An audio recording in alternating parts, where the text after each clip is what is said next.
সুধী দর্শক আসসালামু আলাইকুম। আশা করছি সবাই ভালো আছেন, সুস্থ আছেন এবং সুরক্ষিত আছেন। আপনাদের সবাইকে স্বাগত জানাচ্ছি আমাদের বাংলা ভিশনের স্বাস্থ্য বিষয়ক সাপ্তাহিক আয়োজন স্বাস্থ্য কথা অনুষ্ঠানে। বরাবরের মতো আপনাদের সাথে থাকছি আমি ডক্টর আরফিন সুলতানা এবং আজকে আমাদের পর্বে বিশেষজ্ঞ অতিথি হিসেবে যিনি উপস্থিত আছেন আমাদের স্টুডিওতে দুজন অতিথি আছেন। আমাদের সাথে আছেন অধ্যাপক ডক্টর তৌফিকুর রহমান ফারুক, যিনি কার্ডিওলজি ডিপার্টমেন্টে আছেন জাতীয় হৃদরোগ ইনস্টিটিউট ও হসপিটালে, এবং আমাদের সাথে আরও আছেন ডক্টর রকুনুজ্জামান ভুইয়া টিপু, যিনি সহযোগী অধ্যাপক হিসেবে আছেন গ্যাস্ট্রোএন্টারোলজি ডিপার্টমেন্ট জাতীয় গ্যাস্ট্রোলিভার ইনস্টিটিউট ও হসপিটালে। আমাদের এটা সরাসরি সম্প্রচারিত অনুষ্ঠান, সো আপনাদের যদি আমাদের বিশেষজ্ঞ অতিথির কাছে কোনো প্রশ্ন থাকে বা কোনো কিছু জানার থাকে আমাদের সাথে যুক্ত থাকতে পারবেন ফেসবুক লাইভে এবং আমাদেরকে প্রশ্নটা জানাতে পারবেন স্ক্রলে দেখানো নাম্বারে। অধ্যাপক ডক্টর তৌফিকুর রহমান ফারুক স্যার, আপনাকে স্বাগত জানাচ্ছি প্রথমে আজকে আমাদের অনুষ্ঠানে। আর আজকে আমরা একটু রেলেভেন্ট টপিক নিয়ে কথা বলবো। অবশ্যই আপনার যে বিষয় আছে কার্ডিওলজি, সেটার সাথে একটু আরেকটা বিষয়কে রিলেট করতে চাই, সেটা হচ্ছে এই মাসে ডায়াবেটিস দিবস যাচ্ছে। সো আমরা জানি যে কোনো দীর্ঘমেয়াদী রোগের সাথে একটার সাথে আরেকটা একটা সম্পর্ক থাকে। সো অবভিয়াসলি ডায়াবেটিসের সাথে আমরা জানি হৃদরোগের অনেক কিছুরই সম্পৃক্ততা আছে। সো এই বিশ্ব ডায়াবেটিক দিবস উপলক্ষে ডাক্তারদের কিছু প্রতিপাদ্য থাকে, কিছু বিষয় থাকে যেগুলো নিয়ে আমরা দর্শকদের সচেতন করতে চাই। এই দুইটা বিষয়কে মিলে কিভাবে আমাদের দর্শকদের কাছে বলতে চান? ধন্যবাদ আপনাকে, ধন্যবাদ বাংলা ভিশনকে আমাকে আমন্ত্রণ জানানোর জন্য। আসলে এই বিশ্ব ডায়াবেটিস দিবস বা যে কোনো দিবসকে আমরা সামনে রেখে আসলে একটু দিবস পালন করা হয় আসলে অ্যাওয়ারনেস তৈরি করার জন্য, আমাদের সচেতনতা তৈরি করার জন্য, যাতে ওই রোগ সম্বন্ধে আমাদের সচেতনতা বাড়ে, ওই রোগ কীভাবে আমরা প্রতিরোধ করতে পারি এবং ওই রোগটা আসলে হইলে আমাদের কি হবে সেটা ব্যাপারে আমরা জনগণকে সচেতনতা করার জন্য আসলে দিবস পালন করে থাকি। এখন যেটা আছে যে আমাদের হৃদরোগে যখন আমরা ডিল করি, আমাদের বিশেষ করে ব্লকজনিত হৃদরোগ, হার্টের মধ্যে ব্লক হওয়া, এটা যদি দেখি এই সব রোগের ক্ষেত্রে আমরা দেখি আমাদের দেশের পার্সপেক্টেই ইভেন কোনো কোনো রোগের 50 থেকে 60% রোগী যাদের তাদের মধ্যে আমরা ডায়াবেটিস পাই। আমরা রিস্ক ফ্যাক্টর বলি, হৃদরোগে আক্রান্ত আছেন তাদের এতটুকু 5 to 6% ক্ষেত্রে, 50 থেকে 60% ক্ষেত্রে আমরা দেখি তাদের ডায়াবেটিস আছে। তার মানে ডায়াবেটিস এই যে হৃদরোগ হওয়ার ক্ষেত্রে একটা অন্যতম প্রধান কারণ হিসেবে আমরা বলি, আমরা রিস্ক ফ্যাক্টর বলি, কিন্তু আমরা দেখি যে আমরা বলেই ধরে ইভেন এখন এমনও বলা হয় তোমার দীর্ঘমেয়াদী ডায়াবেটিস আছে, তুমি কন্ট্রোল করো না, তোমাকে ধরে নিতে হবে তোমার কোনো না কোনো ক্ষেত্রে তোমার হার্টের ডিজিজ আছে, এরকম মানে এত সম্পর্ক। তো সুতরাং এটা এই ডায়াবেটিস যেটা আছে সেটা কি করে আমাদের হার্টের মধ্যে ব্লকজনিত হৃদরোগ করে। শুধু ব্লকজনিত হৃদরোগ করে তাই না, এর মধ্যে দেখা যাচ্ছে হার্টের বলে আমরা ডায়াবেটিক কার্ডিওমায়োপ্যাথি বলানোর সময় দেখা যাচ্ছে একটা হলো যে ব্লকটা আমরা পাই বা হার্টের বড় বড় রক্তনালীগুলো, এই বড় রক্তনালী ছাড়াও কিন্তু হার্টের ছোটো ছোটো অনেক রক্তনালী আছে। এই ছোটো ছোটো রক্তনালীগুলো বলতে যে আমরা মাইক্রো অ্যাঞ্জিওপ্যাথি বা মাইক্রোভাস্কুলার বলে আমরা ছোটো ছোটো ভেসেল যেগুলো আছে এগুলোর মধ্যেও কিন্তু এক ধরনের ডিজিজ আছে, ওখানেও এরকম। বা আমি এনজিওগ্রাম করলাম, এই যে করোনারিতে কোনো কোনো ক্ষেত্রে দেখা যাবে হার্টের রক্তনালী তেমন সমস্যা নেই, নর্মাল, কিন্তু তার দেখা যাচ্ছে হার্টের ফাংশন কমে গেছে, হার্ট বড় হয়ে গেছে। এই ক্ষেত্রে হলো এই যে বেশ করে ডায়াবেটিক রোগের ক্ষেত্রে আমরা এই ধরনের কোনো কোনো ক্ষেত্রে পাই যাদের মাইক্রোভাস্কুলার ডিজিজ আছে, তাদের বুকে ব্যথা আছে, কিন্তু আমরা এনজিওগ্রাম করে পাচ্ছি নর্মাল। মানে আমরা সাধারণত যেটা ব্লক বলে চিন্তা করে থাকি, বড় যে কর্নারি আর্টারিগুলো আছে এগুলোতে সাধারণত ব্লক বলে, এগুলো ছাড়া ছোট ছোট যখন ব্লক হচ্ছে এই রক্তনালী কিন্তু মাত্র হার্টের 5%, জি, আর 95% রক্তনালী কিন্তু আমরা চোখে দেখি না, ওই যে মানে ছোট ছোট রক্তনালী, এই ছোট ছোট রক্তনালীগুলোর মধ্যে সমস্যা করে অনেক সময় যে একটা তো হার্টের ডিজিজ করেই, আর একটা হলো হার্টের কার্ডিওমায়োপ্যাথি করে। আমরা যেহেতু নেগলেক্ট করি না, আমার তো করোনারি, আমরা বলে দিই আরে আপনার তো রক্তনালী ভালো আছে, আপনি ভালো আছেন, কিন্তু ওইটাতে যেহেতু আমাদের ছোট রক্তনালীতে রোগীর সিমটম আছে ওইটাকে অ্যাড্রেস করি না, একসময় দেখা যাচ্ছে রোগী হার্ট ফেলার নিয়ে বা অনেক সময় হার্ট বড় নিয়ে তখন আমাদের কাছে আসে হার্ট ফেলার সিমটম নিয়ে, যেটা আমরা ডায়াবেটিক কার্ডিওমায়োপ্যাথি বলি অনেক সময়। জি, আর ডায়াবেটিসের ক্ষেত্রে আমরা জানি দুই ধরনের ডায়াবেটিস খুবই প্রমিনেন্ট, যেটা টাইপ 1 এবং টাইপ 2। সো এই দুইটা টাইপের সাথে আসলে কার্ডিয়াক ডিজিজের কোনো সম্পৃক্ততা আছে কিনা বা কোন ক্ষেত্রে আসলে কার্ডিয়াক রোগটা বেশি হয়? দুইটা ডিজিজের ক্ষেত্রে সম্পর্ক। এখন একটা বাবার ক্ষেত্রে যেমন আমরা বলি যে টাইপ 1, এটা সাধারণত বলি ছোট বাচ্চা বা ছোট বয়স থেকে সাধারণত শুরু হয়, এটার প্যানক্রিয়াস পুরোপুরি হয়তো নষ্ট হয়ে যায়, পর তাদেরকে ইনসুলিন লাগে। আর টাইপ 2 ডায়াবেটিস যেটা আছে সেটার সাথে আপনাদের সম্পর্ক আছে, এটা মেটাবলিক সিনড্রোম বলি আর কি একটা, অর্থাৎ যদি আপনার ওজন বেশি হয় তাহলে আপনার এক ধরনের ইনসুলিন রেজিস্ট্যান্স হবে, আপনার শরীরে ইনসুলিন কাজ করতে পারবে না, তখন দেখা যাচ্ছে শরীরে ইনসুলিনের পরিমাণ ঠিকই আছে কিন্তু ইনসুলিন যেহেতু কাজ করতে পারতেছে না, সুতরাং সেক্ষেত্রে আপনাকে ডায়াবেটিস হবে, সেটা আমরা টাইপ 2 ডায়াবেটিস বলি অনেক সময়। তো এই টাইপ 2 ডায়াবেটিসের মধ্যে দেখা যায় মেটাবলিক সিনড্রোমের সাথে যেটা আমাদের সম্পর্ক, যে ওজন বাড়লে যেটার সাথে রিলেটেড, সেটা ডায়াবেটিস হওয়ার পাশাপাশি তাদের উচ্চ রক্তচাপ হয়, তাদের রক্তে কোলেস্ট্রলের মাত্রা, যেটা কোলেস্ট্রল মাত্রা বেশ করে ট্রাইগ্লিসারাইড লেভেল এটা অনেক বেড়ে যায়, ভালো কোলেস্ট্রল যেটা হার্টকে প্রোটেকশন দেয় সেটা কমে যায়, সব কিছু মিলে আসলে এরকম আমরা মেটাবলিক সিনড্রোম বা টাইপ 2 ডায়াবেটিস বলি। এখন এই টাইপ 1 টাইপ 2 ডায়াবেটিস দুটোই যদি আনকন্ট্রোল থাকে, দীর্ঘমেয়াদী আনকন্ট্রোল, তো একটা তো যে মেটাবলিক সিনড্রোম ওইভাবে সম্পর্ক আছে যে হাইপারটেনশন হয়ে হার্ট ডিজিজ তৈরি করা, আর একটা সম্পর্ক যদি ডায়াবেটিস ইটসেলফ যদি দীর্ঘমেয়াদী আনকন্ট্রোল থাকে, অনিয়ন্ত্রিত থাকে, তাহলে আপনাকে ওই যে ব্লকজনিত হৃদরোগ অথবা কার্ডিওমায়োপ্যাথি, অথবা দেখা যাচ্ছে ডায়াবেটিস থাকলে আবার উচ্চ রক্তচাপের যে সম্পর্কটা আছে, যে ডায়াবেটিস আছে, ডায়াবেটিস আমাদের হার্টে শরীরে বিভিন্ন রক্তনালী যেগুলো রক্তনালীগুলো একটা হার্ডেনিং করে, শক্ত করে বড় বড় ভেসেলগুলো, এখান থেকেও কিন্তু পরবর্তীতে তাদের উচ্চ রক্তচাপের সম্পর্ক বেশি দেখা যায়। ডায়াবেটিস আছে তাদের উচ্চ রক্তচাপ, হ্যাঁ ভিসাস সাইকেলের মতো, এই উচ্চ রক্তচাপ করেও সে আবার পরে হার্টের ডিজিজ করবে, যেহেতু উচ্চ রক্তচাপ হার্টের একটা রিস্ক ফ্যাক্টর। সুতরাং যে বিভিন্নভাবে আসলে এটা সম্পর্ক তৈরি করতে পারে। জি অবশ্যই, যদি হয়তো শুনতে সাধারণ মানুষদের কাছে একটু কমপ্লিকেটেড রাখতে পারে, বাট বিষয়গুলো আসলে যেহেতু একটা একটার সাথে সম্পৃক্ত থাকে, আলটিমেটলি আমাদের ডিসকাশনে সবগুলোই চলে আসে। গোল হলো এটাই যে আমার ডায়াবেটিস কন্ট্রোলে রাখতে হবে। যদি আমি হার্ট ডিজিজ থেকে বাঁচতে চাই, একটা অন্যতম যে ডায়াবেটিস থাকে, আমাকে ডায়াবেটিস কন্ট্রোলে রাখতে হবে। জি অবশ্যই, অনেক ধন্যবাদ। ডক্টর রকুনুজ্জামান টিপু, আপনার কাছ থেকে আপনি বলছিলেন যে আপনাদের একটা উইক যাচ্ছে, জিআরডি উইক।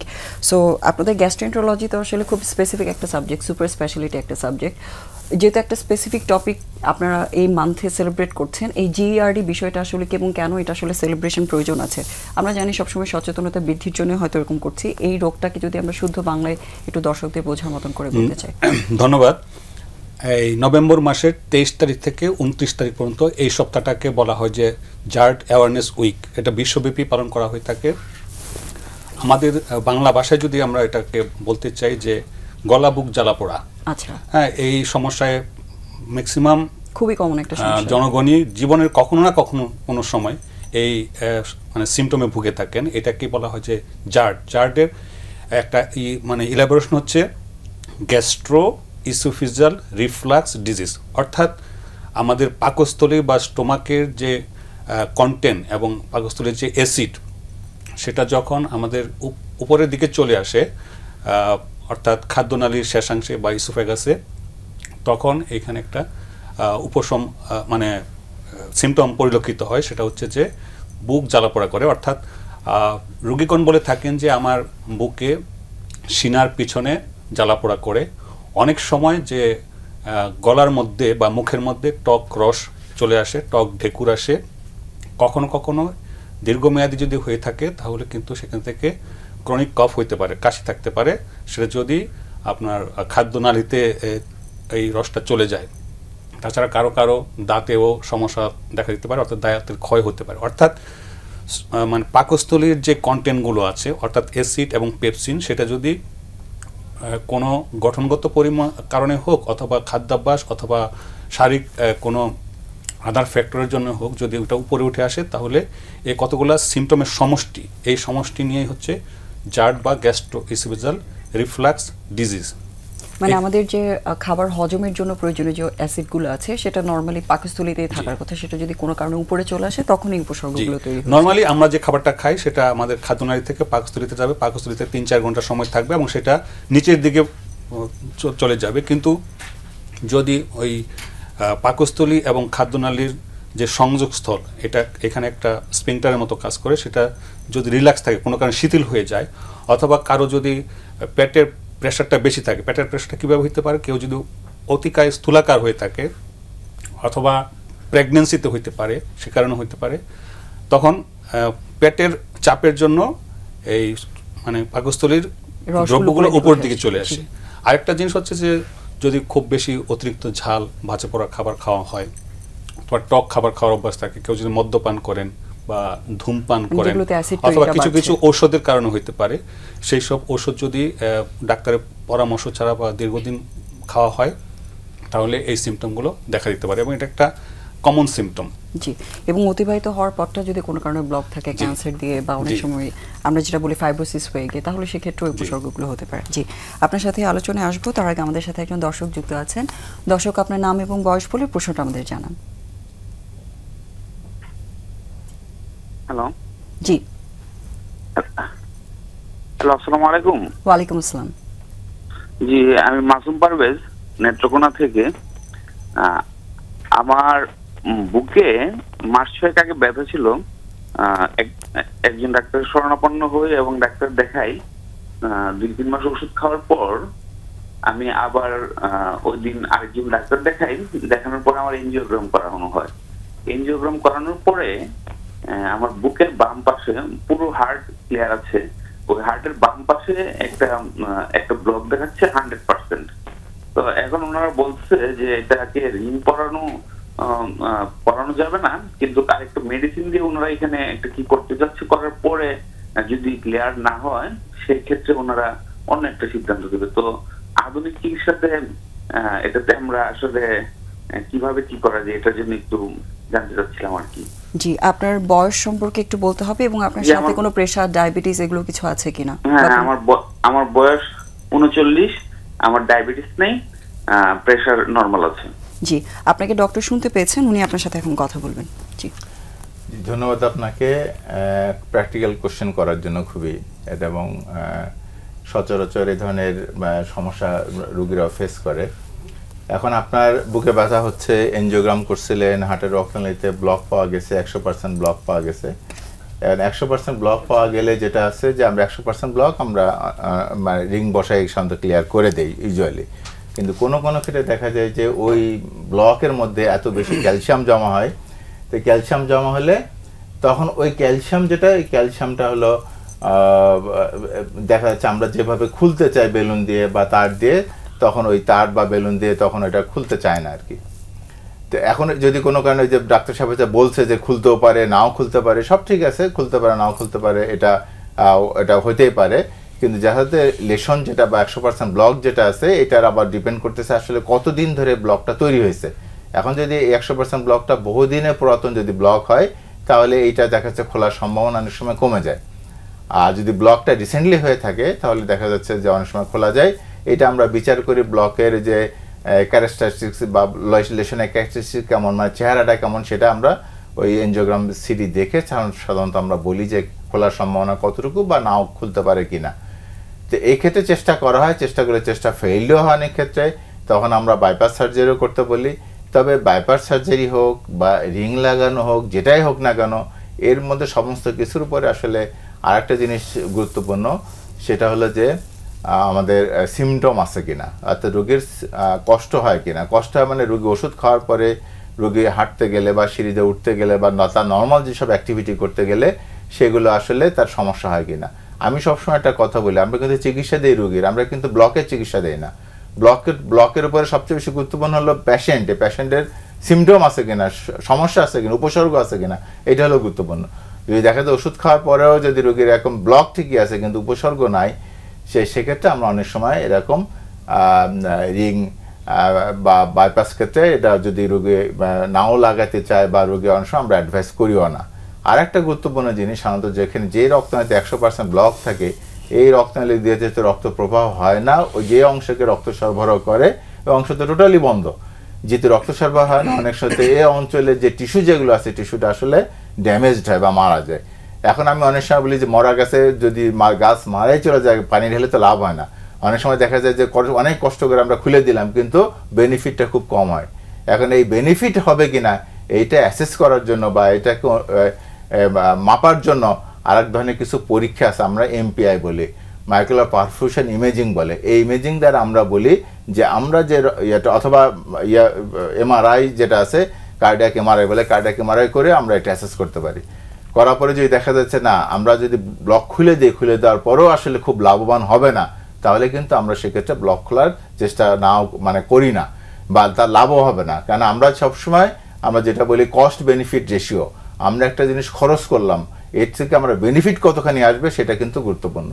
তো সুতরাং আপনার আসলে ব্লকের ক্যারেক্টারিস্টিক কী আছে বা নেক্সট হচ্ছে ফার্দার আমাদের এগুলো পরীক্ষা নিরীক্ষা করে আসলে আমার মনে হয় ডিসিশন নেওয়া ভালো যে আপনাকে আসলে আমরা কোন পথে যাব। ধন্যবাদ আপনাকে। জি, এবং অনেক সময় যাদের এত বেশি ব্লকেজ থাকে সাধারণত কোলেটারালস ডেভেলপ করে যায়, সেগুলোও কিন্তু অনেক ক্ষেত্রে রোগীর জন্য হেল্প করতে পারে। এটা খুবই ভালো এটা যে দীর্ঘমেয়াদী যদি ব্লক থাকে, আপনার যে ব্লকটা আছে, এই ব্লকটা কি আসলে রিসেন্টলি হয়েছে নাকি দীর্ঘমেয়াদী অনেকদিন ধরে ব্লকটা আছে, এই ব্লকটা অ্যাসেস করার জন্য ওই যে আমাদের এনজিওগ্রামে কিছু ইয়ে থাকে, এই জন্য এনজিওগ্রামটা দেখায় যে মুখে যেটা বলে তার চেয়ে আসলে দেখাটা জরুরি। সেক্ষেত্রে কোলাটালগুলো ডেভেলপ করছে কিনা। অনেক সময় কোলাটাল মানে এক্সট্রা পথ যেটা বলে বাইপাস, ন্যাচারাল বাইপাস, হ্যাঁ, যেটা আমরা যে বলি যে যেমন হলো বাইপাস সার্জারিতে করে আলাদা রক্তনালী লাগাই দেই, তেমনি হার্টের মধ্যে আল্লাহ তাআলা ন্যাচারালি অনেক বাইপাস রক্তনালী তৈরি করে রাখছেন, এগুলো অনেক সময় খুলে যায় এবং আমরা এক্সারসাইজ করলে বা আপনার ব্লকে যদি এরকমও ভালো কোলাটারাল তৈরি হয়ে থাকে তাহলে দেখা যায় কোলাটারাল থেকে আপনার সাপ্লাই আসে। সুতরাং ওখানে থেকে অনেক সময় রিং লাগানো যে জরুরি সেটা না, কেন অনেক কিছু দেখে আসলে ডিসিশন নেওয়া হয়। ধন্যবাদ। অনেক ধন্যবাদ দর্শক, আপনাকেও ধন্যবাদ। আসলে খুবই গুরুত্বপূর্ণ এবং রেলেভেন্ট একটা কোয়েশ্চেন ছিল এবং স্যার যথেষ্ট ল্যাবরেটরি জিনিসটা এক্সপ্লেন করেছেন। তবে এক্ষেত্রে আপনাকে অবশ্যই একজন কার্ডিওলজিস্টের আন্ডারে থেকে তার কাছ থেকে এক্সপ্লেনেশনগুলো বুঝে নিয়ে যেটা আপনার জন্য উপযোগী চিকিৎসা সেটাই আপনাকে নিতে হবে। অনেক ধন্যবাদ আপনাকে। স্যার আপনার কাছে নেক্সট যে বিষয়টা নিয়ে একটু আলোচনা করতে চাই সেটা হচ্ছে ডায়াবেটিসের সাথে যেরকম হার্টের রোগের কথা আমরা যখন বলেছি, অবভিয়াসলি বারবার ঘুরে ফিরে সেই উচ্চ রক্তচাপের বিষয়টা আসছে। সো এই উচ্চ রক্তচাপের সাথে কার্ডিয়াক ডিজিজের সম্পর্কিত একটু জানতে চাই। আচ্ছা, উচ্চ রক্তচাপ হলো এটাকে আমরা বলি সাইলেন্ট কিলার, নীরব ঘাতক। অর্থাৎ যদি উচ্চ রক্তচাপ কেন সাইলেন্ট কিলার, দেখে 50 থেকে 70% ক্ষেত্রে আপনার উচ্চ রক্তচাপ আছে কিন্তু আপনার সিমটম নাও থাকতে পারে। এখন আমরা উপসর্গ বলতে কি বুঝি উচ্চ রক্তচাপের? উপসর্গগুলো আমরা বলি মাথা ব্যথা হওয়া, ঘাড়ে ব্যথা হওয়া, ঘাড় টনটন করতেছে, তারপরে হলো একটু মানে মাথা ভার হয়ে আছে, এগুলো আমরা বুঝি যে উচ্চ রক্তচাপের উপসর্গ। বা রাতে ঘুম হতেছে না ভালো, বা একটু ইরিটেটেড লাগতেছে, উত্তেজিত লাগতেছে, এগুলো আমরা বলি উচ্চ রক্তচাপের সিমটম। এখন কোনো 50 থেকে 70% ক্ষেত্রে আপনার উচ্চ রক্তচাপ আছে কিন্তু এরকম কোনো সিমটম নাও থাকতে পারে। না থাকলে তাহলে এখন সমস্যাটা কি? সমস্যা হলো যে একটা যেহেতু সিমটম নাই, আপনার হয়তো উচ্চ রক্তচাপ ধরা পড়ছে, আমি ওষুধও দিয়ে দিলাম রোগীকে যে আপনার কিন্তু ওষুধ খেতে হবে, রক্তচাপ আছে, আপনার সিমটম নাই বলে আপনি ওষুধ খাচ্ছেন না, আমার তো কোনো সমস্যা নেই, আমি ওষুধ কেন খাবো? একটা। 2 নম্বর হলো যে আপনি যেহেতু সিমটম নাই ডাক্তারের কাছে যাচ্ছেন না আপনি, ফলে আপনার ধরা পড়লো না। ধরা কখন পড়বে? এই তখন উচ্চ রক্তচাপের বলে টার্গেট অর্গান আছে কিছু। টার্গেট অর্গান কি? ব্রেন, হার্ট, কিডনি, চোখ, এগুলো টার্গেট অর্গান বলে। পায়ের রক্তনালী বা শরীরের রক্তনালী, এগুলো টার্গেট অর্গান। অর্থাৎ আমরা যখন আমাদের কাছে অনেক ক্ষেত্রে যে আমাদের জাতীয় হৃদরোগ হাসপাতালে আসে বা যে নিউরোসায়েন্স হসপিটালে যায় রোগী স্ট্রোক নিয়ে, বা আমাদের জাতীয় হার্ট অ্যাটাক নিয়ে আসে বা হার্ট ফেলার নিয়ে আসে, আমরা রোগীর দেখে অনেক প্রেশার। আমরা স্বাভাবিকভাবে রোগীকে আপনি তো প্রেশার অনেক, আপনি ওষুধপত্র খান না? বলে স্যার আমার কোনো সিমটম ছিল না, আমার কোনো উপসর্গ ছিল না, আমি জানি না। ইভেন কেউ বলে আমি জানি না যে আমার উচ্চ রক্তচাপ আছে, তখন এই যে জটিলতা নিয়ে আমাদের কাছে আসে। স্যার এই বিষয়টি নিয়ে আলোচনা আসছি, তার আগে আমাদের সাথে একজন দর্শক যুক্ত আছেন। দর্শক, আপনার নাম এবং বয়স বলে প্রশ্নটা জানান। হ্যালো, আসসালামু আলাইকুম। ওয়ালাইকুম আসসালাম। আমার নাম আমিনুল ইসলাম, আমি রাজশাহী থেকে বলছি। জি বলুন। আমার কোমরে ব্যথা, একটু কাজ কাম করলে ছাপিলে বা উঠে ব্যথা করে, হালকা ধরে কোমরে ব্যথা। এই জন্য ভারী কোনো কাজ করতে পারছি না, অর্থোপেডিক ডাক্তার দেখাই। আপনার বয়স কত এবং আপনি কি কাজ করেন? পেশা কি আপনার? বয়স 32 বছর। আপনার পেশা কি? নাই তো পেশা নরমাল না, আপনি কি কাজ করেন? কি চাকরি করেন না কি করেন? আমি কৃষি কাজ করি। কৃষি কাজ? হ্যাঁ। আচ্ছা, ভারী কাজ করতে হয় নিশ্চয়ই, বোঝা নিতে হয় বা তুলতে হয় এরকম? হ্যাঁ, কোদাল কাজ। আচ্ছা, ঠিক আছে, বুঝতে পারছি। ওনার বয়স খুব বেশি না, 32 বছর বয়স, কৃষি কাজ করেন এবং কাজকর্ম করার পরে বেশিরভাগ সময় ওনার কোমরে ব্যথা করে। এটা একটা মেকানিক্যাল পেন, অর্থাৎ উনি কাজ যখন করেন তখন কোমরের পেশিতে হয়তো টান লাগে, সেই জন্য ব্যথা হয় এবং রেস্ট নিলে বা রিল্যাক্স থাকলে হয়তো কমে যায়। এটা একটা মেকানিক্যাল পেনের কারণ এবং মানে সমাধান আর কি। তাছাড়াও আর কিছু ইভ্যালুয়েশন বা মূল্যায়ন করতে হবে, সেটা হচ্ছে যে ওনার প্রস্রাবের কোনো ইনফেকশন আছে কিনা, একটা ইউরিন টেস্ট করা যেতে পারে, একটা আলট্রাসোনোগ্রাম করে দেখা যেতে পারে যে ওনার কিডনিটা কী অবস্থা, কিডনির গঠনগত কোনো সমস্যা আছে কিনা। আর একটা হচ্ছে যে ওনার স্পাইন বা মেরুদণ্ডের একটা এক্স-রে করা যেতে পারে, লাম্বোসাইক্রাল স্পাইন। উনি এটা যে শহরে বাস করতেছেন বা যে এলাকায় বাস করতেছেন সেখানে করাই সম্ভব। একজনকে দেখিয়েছেন বললেন। হ্যাঁ, তো এইভাবে ইভালুয়েট করে ওনার মানে যদি কোনো রোগ ধরা পড়ে তাহলে সেটা ট্রিটমেন্ট করতে হবে। আদারওয়াইজ ওনার জন্য কিছু উপদেশ আছে, সেটা হচ্ছে আপনি ভারী কাজ খুব বেশি করতে পারবেন না এবং নুয়ে কাজ করা, দীর্ঘক্ষণ কাজ করাটা আপনার বিরত থাকতে হবে। এবং অনেক সময় যে কৃষিকাজের সময় ক্ষেত নিড়াইতে হয় তখন তো দীর্ঘক্ষণ বসে থাকেন ওনারা, সেই সময় কিন্তু মাঝে মধ্যে পজ দিয়ে কাজ করতে হবে, অর্থাৎ কিছু কিছু সময় রেস্ট নিতে আবার কাজ করতে হবে, অথবা সম্ভব হলে দাঁড়ায় কাজ করতে হবে। এইভাবে অনেক মডিফাই করে চললে ওনার কিন্তু ভালো থাকবেন ইনশাআল্লাহ। জি, মানে প্রথম জিনিসটা হচ্ছে কি কারণে সমস্যাটা হচ্ছে সেটার পিছনে কোনো যদি কারণ বের করা যায় সেটা চিকিৎসা করার যদি না হয়ে থাকে ওনার কাজের যে ধরনটা আছে সেটার মধ্যে কিছু মডিফিকেশন ওনার করতে হবে। জি, অনেক ধন্যবাদ দর্শক আপনার প্রশ্নের জন্য। আমাদের সাথে আরেকজন দর্শক যুক্ত আছেন, তার প্রশ্নটা আমরা নিতে চাই। দর্শক, আপনার নাম এবং বয়স বলে প্রশ্নটা জানান। আসসালামু আলাইকুম। ওয়ালাইকুম আসসালাম। আমি খুলনা থেকে রাকিব বলছিলাম। জি, বলুন। এখন তো শীতকাল, আমাদের খেজুরের রস হয়, কিন্তু বর্তমানে অনেক পোকামাকড় খেজুরের রসের ভায়াস অনেক রকমের। এখন এটা আমরা কিভাবে খাবো? আচ্ছা, ঠিক আছে, অনেক ধন্যবাদ আপনার প্রশ্নের জন্য। আমরা আসলে এখন একটা ছোট বিরতিতে যেতে চাচ্ছি। বিরতি থেকে আসার পর তখন এই বিষয়টি নিয়ে আমরা আলোচনা করব। ততক্ষণ পর্যন্ত দর্শক আপনারা আমাদের সাথেই থাকুন।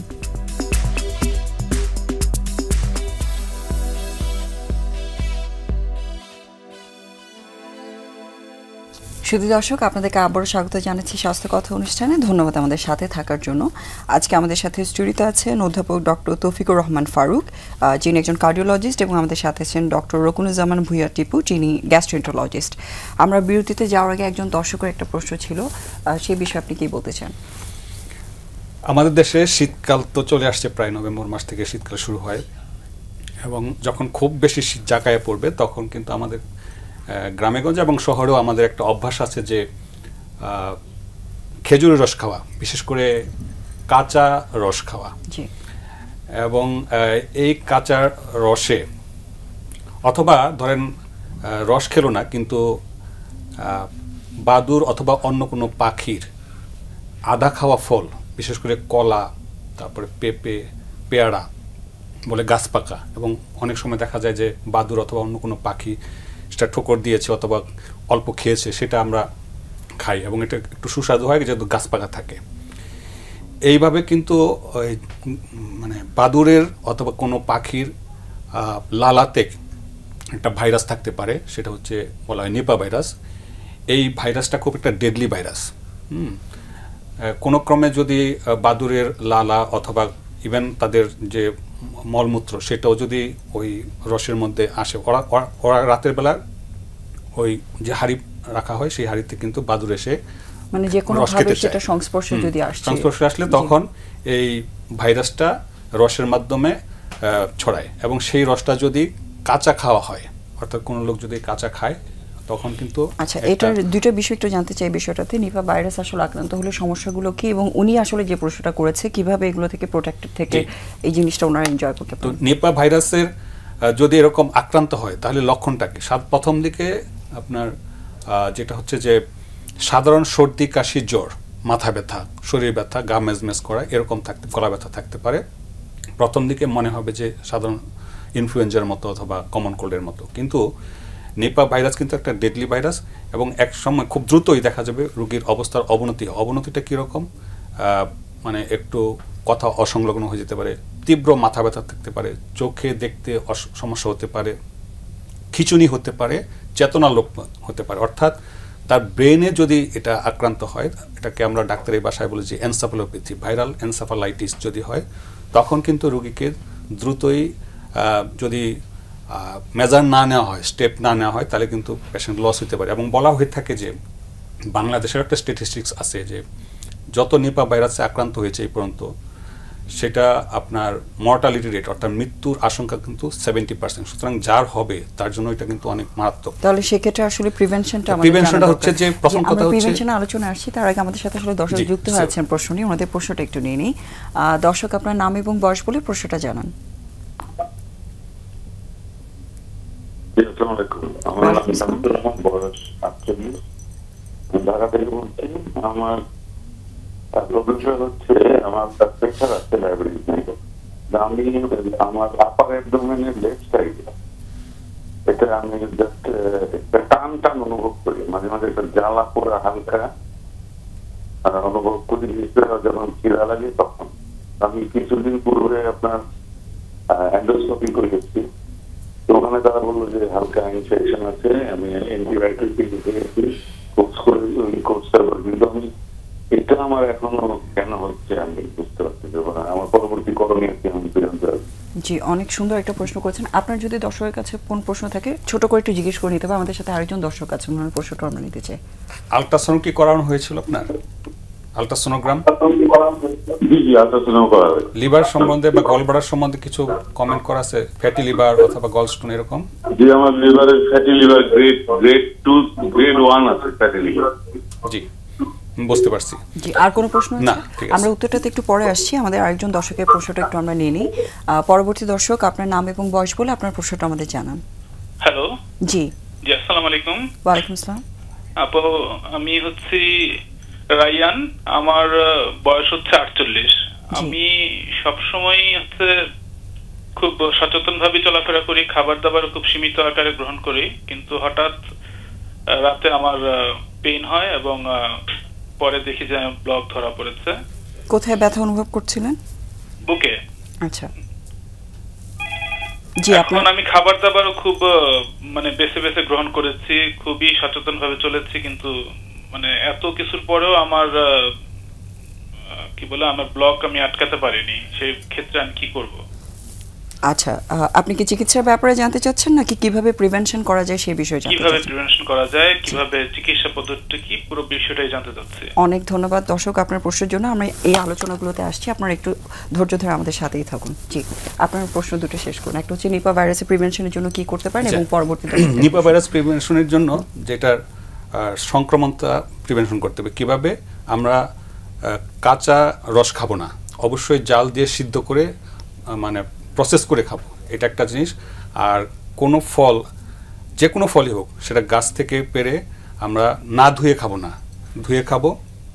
আর একটা হচ্ছে যে খেজুরের রস সে যারা চাষ করেন বা যারা এই কাজ করেন তাদের জন্য উপদেশ হচ্ছে যে আপনারা যে ঘটি বা কলসটা বাঁধবেন, পাত্রটা, সেটা অবশ্যই নেট দিয়ে মুখটা ঢেকে রাখবেন এবং এমনভাবে রাখবেন যাতে বাদুড় অথবা পাখিদের আড়ালে থাকে এবং যাতে ওরা বুঝতে না পারে যে এখানে মানে সংস্পর্শটা না আসে।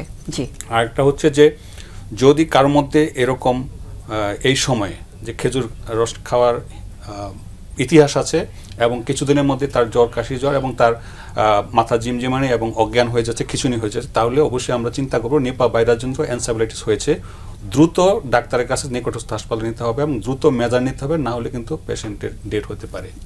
এটা হলো নিপা ভাইরাস সম্বন্ধে। আর দর্শকের একটা প্রশ্ন ছিল যে ওনার গ্যাস্ট্রাইটিস ছিল, এন্ডোস্কোপি করে আলট্রাসোনোগ্রাম করেছেন, ফ্যাটি লিভার গ্রেড 2 ছিল।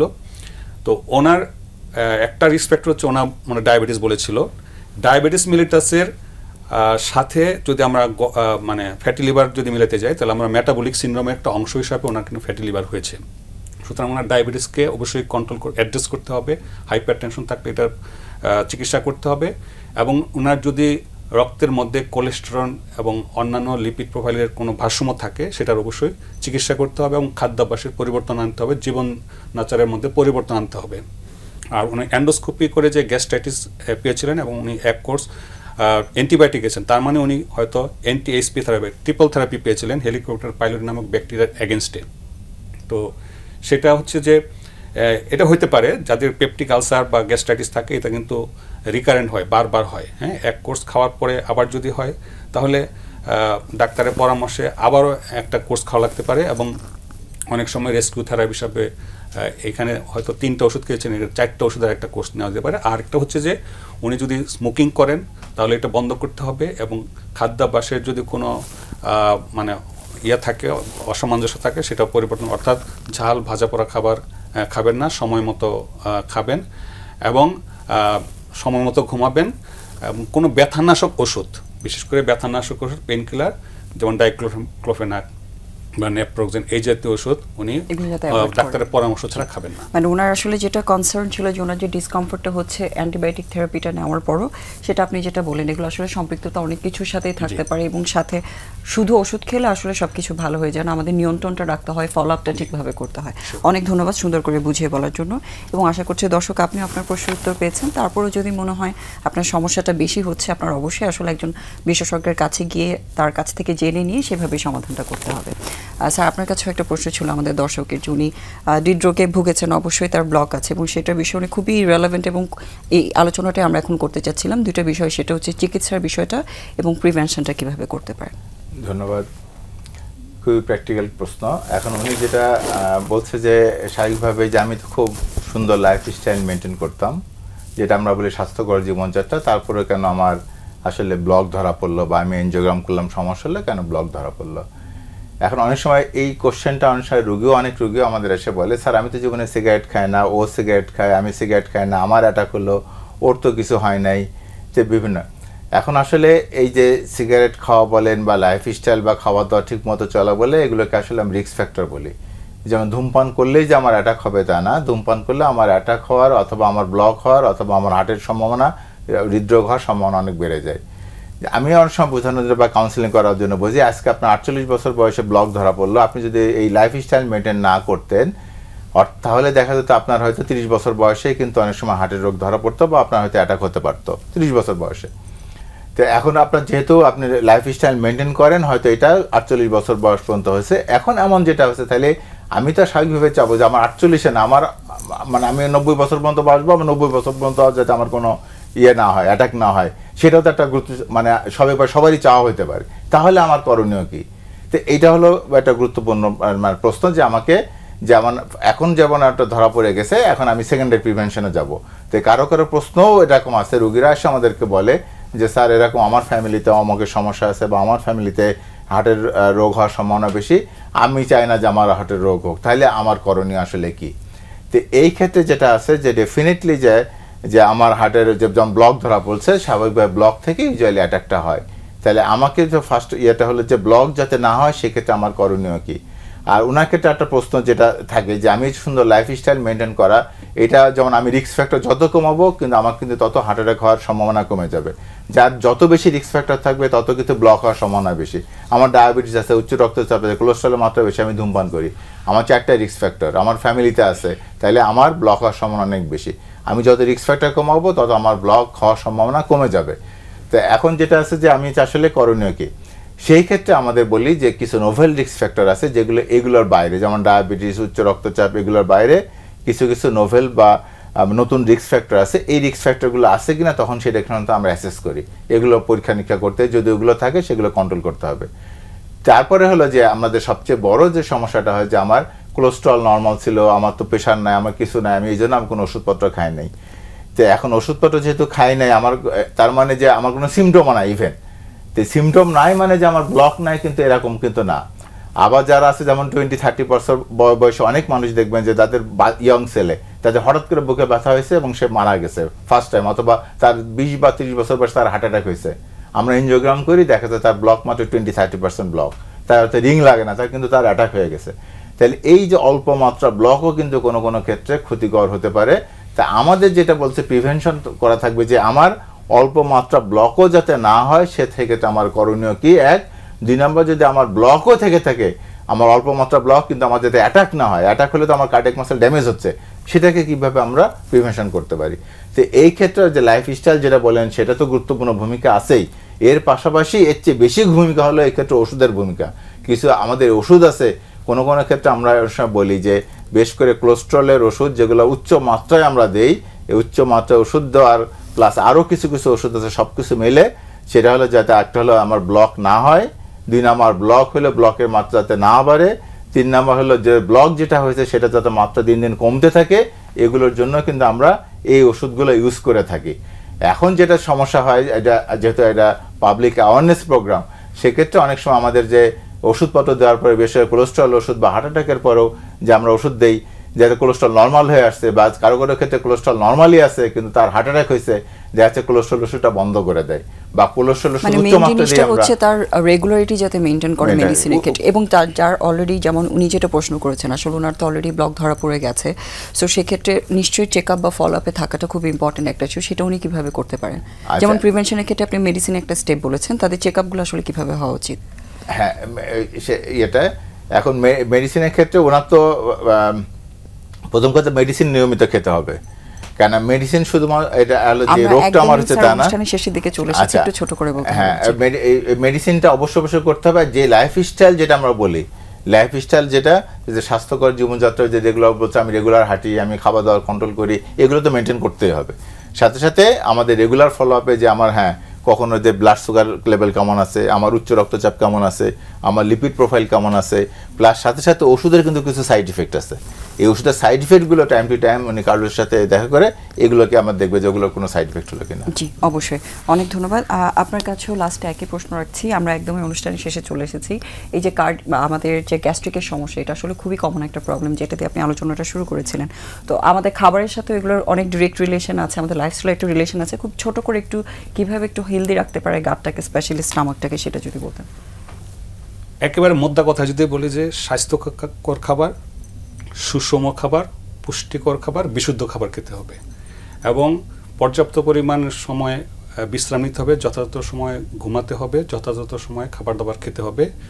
কোনো সমস্যা যদি দীর্ঘদিন পরিলক্ষিত হয় তাহলে নিজের মধ্যে পুষে না রেখে অবশ্যই নিকটস্থ কোনো ডাক্তার অথবা ডাক্তারখানায় গিয়ে দেখিয়ে ওনার সিমটমকে বিশ্লেষণ করে যে রোগ আছে সেই রোগের চিকিৎসা করতে। অনেক সময় কোনো ভয়ঙ্কর ডিজিজও থাকতে পারে, অনেক সময় ক্যান্সারও হতে পারে। আমরা হয়তো মামুলি হিসেবে মনে করছি যে গ্যাস্ট্রিক, আবার নিজেরা ওষুধ খাচ্ছি, সেটা না করে বরং একজন অভিজ্ঞ বা নিজের পক্ষে একজন MBBS রেজিস্টার্ড ডাক্তারের কাছে যাবেন, যে ফিজিক্যাল পরীক্ষা এবং যদি প্রয়োজন হয় তাহলে কিছু ল্যাবরেটরি পরীক্ষা, যেমন ধরেন এন্ডোস্কোপি বা আলট্রাসোনোগ্রাম, এগুলো করে চিকিৎসা নিতে হবে, তাহলে সুস্থ জীবনযাপন করা সম্ভব হবে। জি অনেক ধন্যবাদ। আসলে আমরা সবসময় যাই আলোচনা করি, আসলে যে জায়গাটায় এসে থেমে যায় সেটা হচ্ছে ওষুধের বাইরে সবচেয়ে ইম্পর্টেন্ট হচ্ছে আমরা রোগগুলোকে বুঝে সেটা কিভাবে প্রিভেন্ট করা যায় সেগুলোর প্রতি যদি একটু মনোযোগী হই।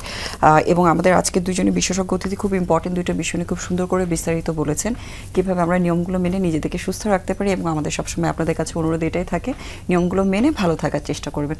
আপনাদের সবাইকে ধন্যবাদ জানাচ্ছি আমাদের সাথে থাকার জন্য, এবং আমাদের অতিথিদেরকেও ধন্যবাদ আজকে আমাদের সাথে থেকে বিশেষজ্ঞ পরামর্শ দেওয়ার জন্য। ভালো থাকবেন সবাই। ধন্যবাদ।